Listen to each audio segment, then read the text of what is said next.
A year of minimalism has taught me so many things, but I wanted to just cover some of the really highlighted points.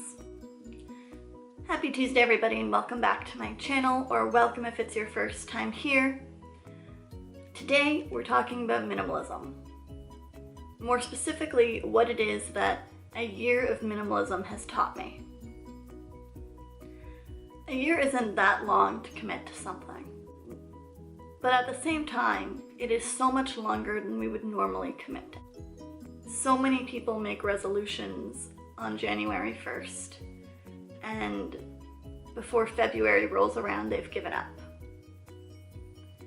So to say that not only have I gone an entire year working my way towards minimalism, but that I'm excited about doing it again this year and going forward is a big commitment.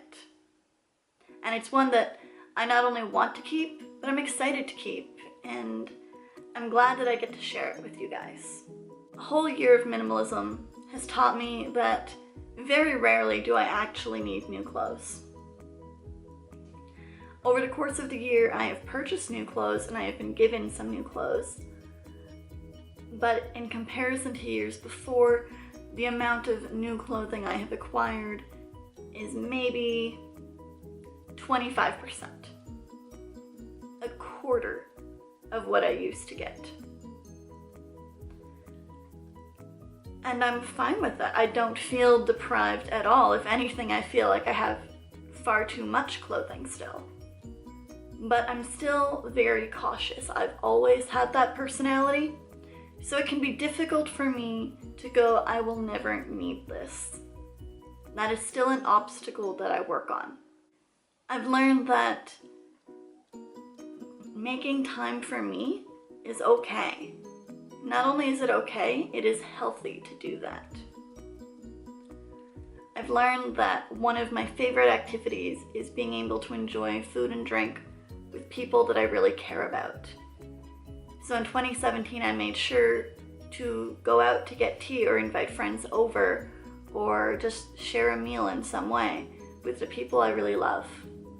And I've noticed that not only is that one of my favorite things to do, it's also very much strengthened my relationships with my friends and family, because me reaching out to them more often and taking time out of my busy schedule to make sure that I see them and I see these plans through, they understand that I value them and we get to communicate more and strengthen those ties.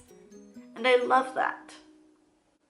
A year of minimalism has taught me that having 3 bookcases worth of books pleases me as much as having 1 bookcase full, if it's books that I want to read over and over again. A year of minimalism has taught me that not only can I put my finances in order, my financial goals aren't as far as I thought that they were.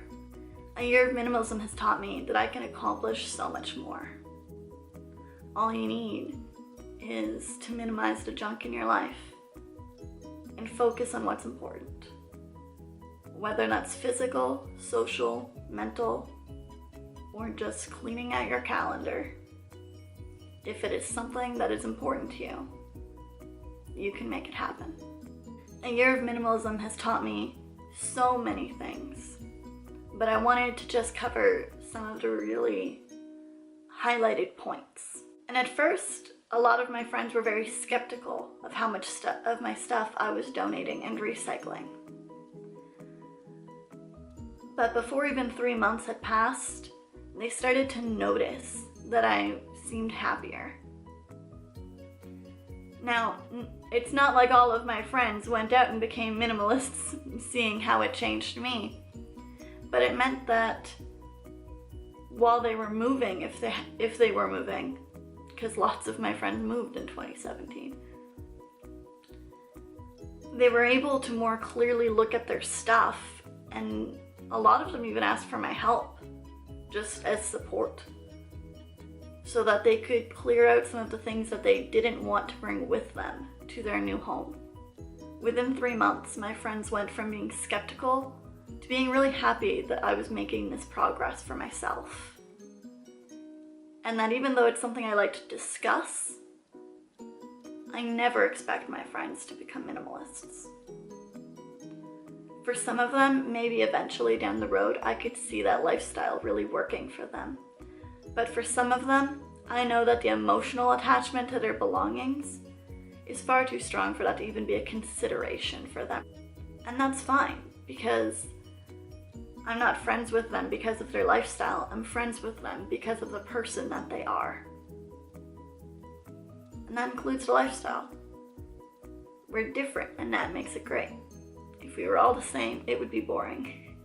And that's why different people have different forms of minimalism. And I think that that's something else that people learn over time while they work on their own stuff, is they realize that while initially maybe they were trying to copy someone else that they saw and they really liked, going through the process means that you discover that you don't have to play by those rules. You can make it what you want to make it. I know plenty of people who have the same kind of layout I do in their lives, and who don't consider themselves minimalist, but have considered that they have minimalized their lives and this is how they want to live. And that's great. I want to go a little bit further, but I still have absolutely no plans on becoming one of those people who fits everything they own into a backpack. I would consider living in a smaller place. A year of minimalism has taught me that before, my apartment felt cramped, and now I'm very aware that it's far too much space. So my question for today is, what has minimalism taught you? Whether you've been doing this for an hour, a year, a decade is irrelevant. What have you learned? Or if you're new enough that you don't think that you've learned anything yet, what do you hope to accomplish? What is your end goal? And next week, guys, you're gonna get to see me going through all of my clothing again, because I still have way too much. But I will see you in my next video. Bye, guys.